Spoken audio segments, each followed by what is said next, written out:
Olá, meus alunos, tudo bem com vocês? Mais um vídeo aqui para que nós possamos dar sequência ao estudo sobre a norma processual no tempo, ok? Bom, dando continuidade ao que nós estudamos no vídeo anterior, agora nós vamos tratar de uma questão bem peculiar sobre esse tema. Vimos no vídeo anterior que a regra em relação à norma processual penal no tempo, é a questão de que a norma se aplica imediatamente a partir do momento em que ela entra em vigor, respeitando os atos processuais passados, se aplicando daquele momento em que ela entra em vigor adiante na relação processual.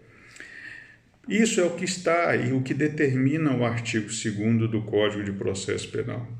O que não está expressamente dito no artigo 2º do Código de Processo Penal, mas que é defendido pela doutrina e é reconhecido pela jurisprudência brasileira, é só um estudo sobre o conteúdo da norma processual penal.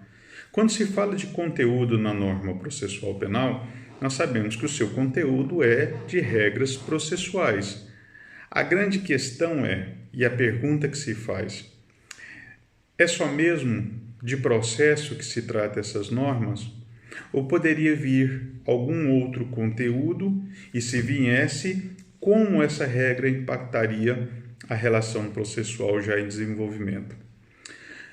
Tanto a doutrina quanto a jurisprudência, eu disse, ela também reconhece que uma determinada norma, que aparentemente vem dizendo que é uma norma processual, e talvez a forma mais fácil de perceber que seria uma norma processual, ela vir com a roupagem de norma processual. O que eu quero dizer com isso? Uma alteração no Código de Processo Penal ou uma alteração legislativa em qualquer outra regra processual, além de trazer conteúdo processual, ela pode trazer também conteúdo de direito material. E aí vocês vão entender então por que lá atrás eu disse o seguinte, olha, antes de entrarmos no tema norma processual penal no tempo, vamos relembrar a regra de direito intertemporal também em relação ao direito penal. Ou seja, lembram? A lei penal nova, que for mais grave, não pode retroagir a casos criminosos que aconteceram no passado, mesmo que fossem aplicadas hoje, e a norma penal mais benéfica deverá retroagir, alcançando casos criminosos do passado, claro, quando impactam de forma positiva naquele que está submetido à persecução penal. Tá? Então, por que é importante lembrar isso? Porque uma norma processual penal, a pretexto de vir como uma norma processual penal nova, se ela traz em seu conteúdo aspectos de direito material, ou seja, aspectos penais, essa norma não é então uma norma genuinamente processual, mas é o que se chama de normas de caráter híbrido, ok? Então aqui nós entramos em duas categorias que a gente precisa distinguir. A doutrina faz essa distinção, a jurisprudência já reconhece em diversos julgados essa distinção. Qual distinção? Normas genuinamente processuais. O que são as normas genuinamente processuais? Aquelas que só tocam em aspectos processuais, aquelas que falam de atos processuais, aquelas que falam de procedimentos, de pressupostos processuais, de rito. São aquelas que somente vão falar de ou tocar em institutos genuinamente processuais. Do outro lado, nós temos as chamadas normas mistas, que a doutrina também normas processuais e materiais, ou que a gente consegue ouvir também pela doutrina, normas de caráter híbrido. Basicamente são aquelas normas que trazem conteúdo processual, porque senão nós estaremos falando somente de normas de direito penal, mas que, ao trazer normas processuais, ao tratar de matérias processuais, elas acabam tocando em aspectos de direito material também. E por que é importante essa distinção? Enfrentarmos a questão de como essas normas novas de conteúdo híbrido, que tratam de processo, mas também tratam de direito material, serão aplicadas a partir do momento em que entram em vigor. Qual o impacto dessas normas na relação processual? Vou até melhorar a pergunta. O grande ponto aqui é: qual regra de direito intertemporal, professor, eu devo me socorrer? A regra do direito intertemporal do Código de Processo Penal, aquela que está contida no artigo 2º, ou seja, norma processual penal nova, aplica-se imediatamente, respeitando os atos passados, portanto, não alterariam nada do que foi feito na relação processual passada, e somente a partir dali para frente é que ela vai determinar o curso do procedimento, ou eu devo invocar a regra de direito intertemporal contida no artigo 2º do Código Penal. Não estou equivocado, estou falando ao mesmo tempo de regra de direito intertemporal que está contido no Código de Processo Penal, artigo 2º do Código de Processo Penal, mas estou falando também da regra de direito intertemporal contida no artigo 2º do Código Penal. É uma coincidência que ambos estão no artigo 2º. Mas veja só, por quê? A grande questão, essa norma processual mista, híbrida, de caráter híbrido, ela causa algum impacto na condição do réu que está na persecução penal? Sim, a primeira resposta. E segundo, causando esse impacto, eu devo fazer um juízo de valor. Ele é um impacto positivo ou ele é um impacto negativo? E por que eu devo fazer esse juízo de valor, professor? Para você entender como você vai aplicar a regra. Porque se ela causa um impacto positivo, ou seja, ela melhora a condição daquele que está submetido à persecução penal, essa é uma norma que deverá retroagir, alcançando o caso desse indivíduo e, portanto, determinar o curso da persecução penal, ou seja, o seu impacto positivo deverá ser aplicado no caso dele. Todavia, se a nova norma causa uma condição ainda mais grave para aquele que está submetido à persecução penal, ela não pode ser aplicada ao caso dele. Por quê? Porque é uma norma penal, também penal, mais grave. E por ser mais grave, não pode retroagir alcançando o caso dele. Professor, não fica claro, não está tão claro para mim, por que o senhor fala tanto em retroagir? Não esqueça que em vídeos anteriores eu comecei para vocês marcando uma premissa fundamental para entender esse tema. Nós precisamos determinar um marco cronológico para que a gente possa trabalhar. Se eu estou falando de tempo e caminhando adiante ou retroagindo no tempo, eu preciso marcar um marco cronológico para que a gente possa entender bem isso. Em direito penal, o nosso marco cronológico é o tempo do crime. Crimes tentados quando cessa a execução. Crimes consumados quando o resultado naturalístico do crime ocorreu.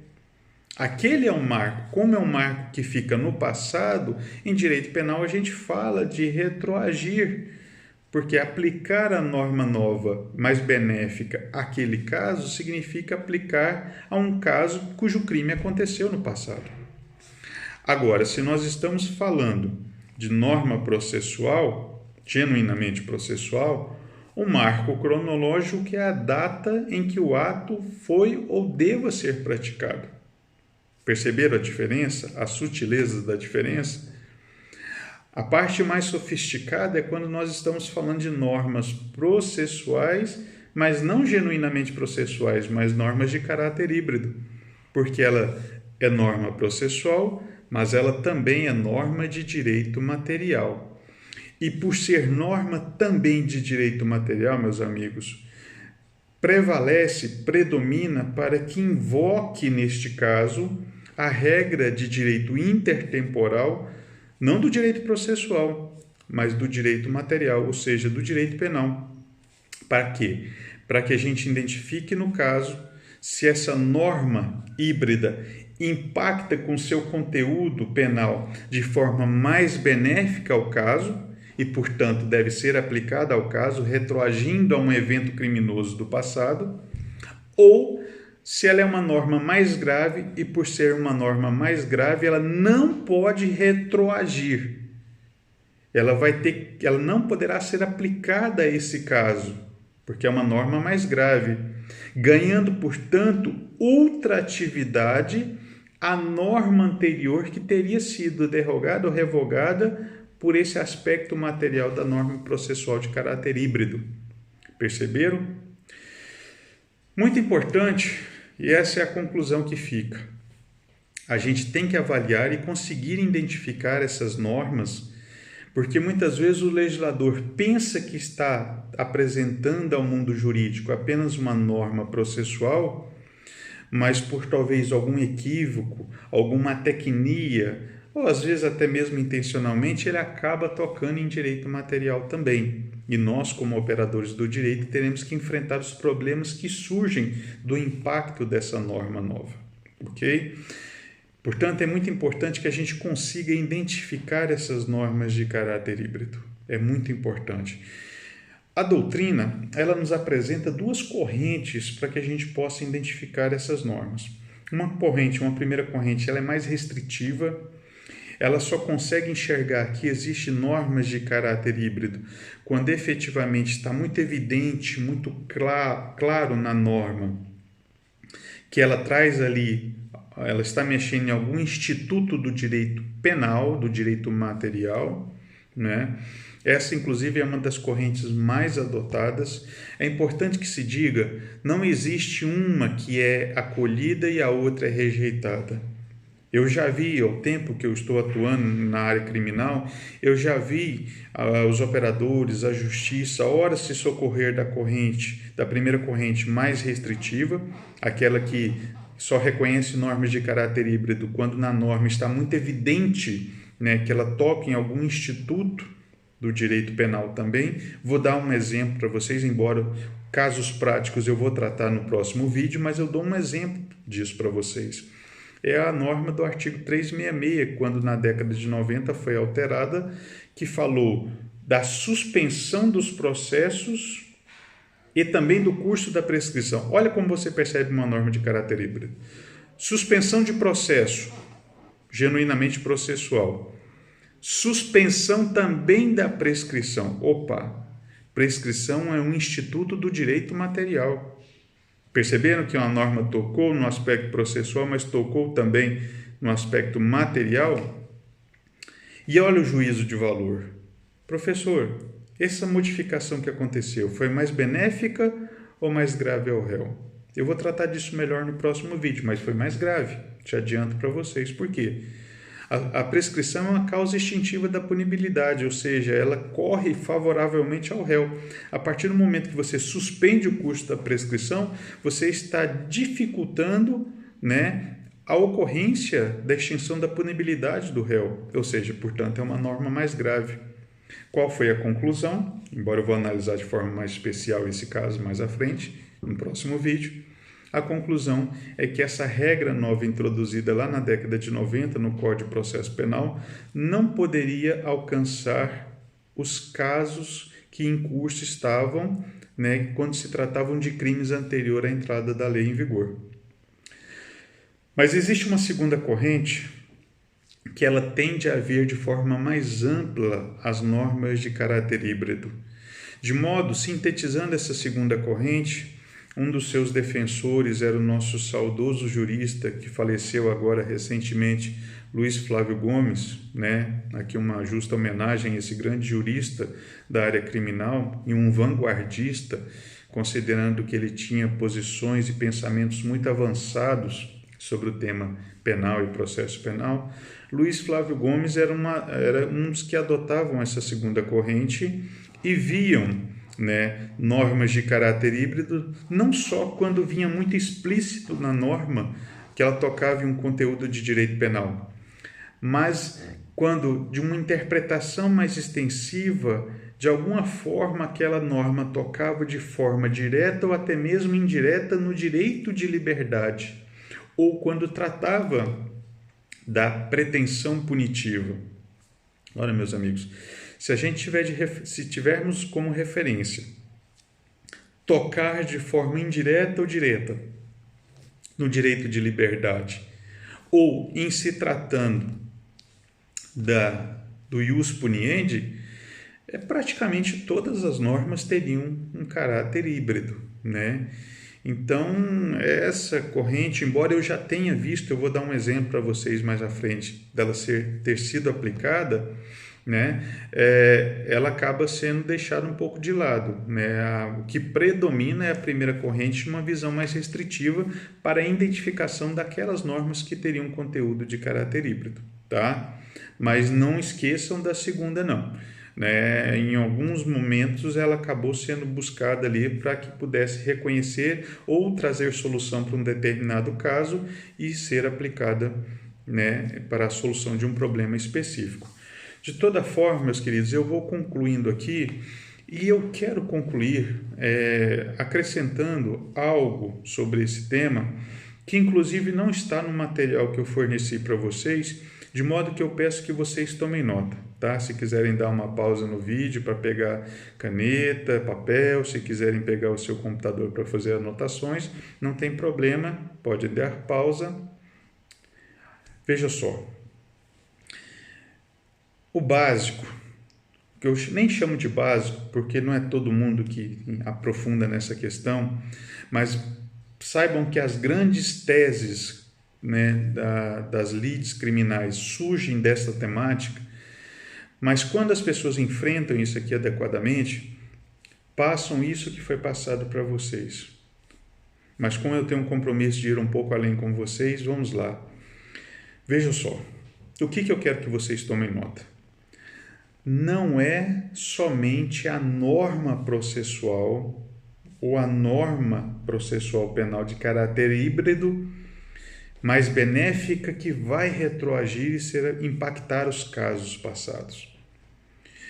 Mesmo eu tendo ouvido uma vez o ministro do Supremo Tribunal Federal, Edson Fachin, em um de seus votos, dizer o seguinte: a jurisprudência não tem caráter retroativo, eu afirmo para vocês, foi uma fala equivocada. A experiência da jurisprudência brasileira revela que todas as vezes que o STJ ou o STF, Superior Tribunal de Justiça ou Supremo Tribunal Federal, decidem casos e formam jurisprudência em casos que têm força vinculante, ou seja, recursos repetitivos, julgamento de recursos extraordinários em que se reconhece a chamada, me fugiu agora o nome, né? Mas eu vou lembrar, ações diretas de inconstitucionalidade, né? Ações de descumprimento de preceito fundamental, os recursos repetitivos no STJ, os recursos extraordinários no Supremo, né? Onde se reconhece a força vinculante dessas decisões. Quando decisões dessas proferidas em matéria criminal impactam, né, positivamente na condição do réu, ou seja, eles interpretam a norma e formam uma jurisprudência mais favorável ao réu, né, estas decisões retroagirão, alcançando casos passados, inclusive, meus amigos, eu digo a vocês, casos que já tenham transitado em julgado. É fundamental entendermos isso. Então, qual é a lição de hoje? Não só as normas processuais penais de caráter híbrido retroagem para beneficiar o réu, mas a jurisprudência também, com força vinculante, né, recursos extraordinários, recursos especiais ou as ações diretas de constitucionalidade que tocam em questão de constitucionalidade, né, retroagirão, inclusive para casos transitados em julgados, tá? É muito importante a gente entendermos isso. Faço uma pausa novamente para que vocês possam anotar essa reflexão, tá? Vamos lá, repetindo então. Não só a legislação processual penal de caráter híbrido mais benéfica retroage, mas também decisões jurisprudenciais com força vinculante retroagirão quando impactam casos, né, criminais de forma mais benéfica, inclusive retroagindo para casos que já tenham transitado em julgado, né? Nós temos aí como instrumento o habeas corpus e a própria ação de revisão criminal que vai permitir que isso seja feito, ok?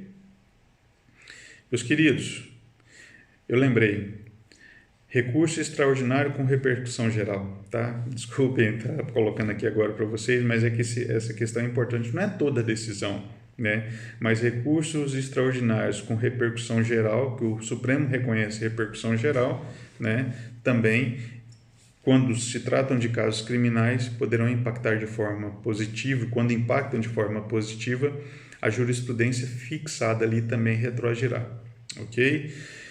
No próximo vídeo, nós iremos analisar alguns casos para vocês entenderem isso de forma mais clara, mudanças que ocorreram, inclusive de forma mais recente, onde essas questões serão novamente levantadas para poder enfrentar problemas que irão surgir. Isso é uma constante nas lides criminais, por isso a importância desse tema, tá bom? Mais um forte abraço, fiquem todos com Deus, tá? Fiquem bem e até o próximo vídeo, se Deus quiser.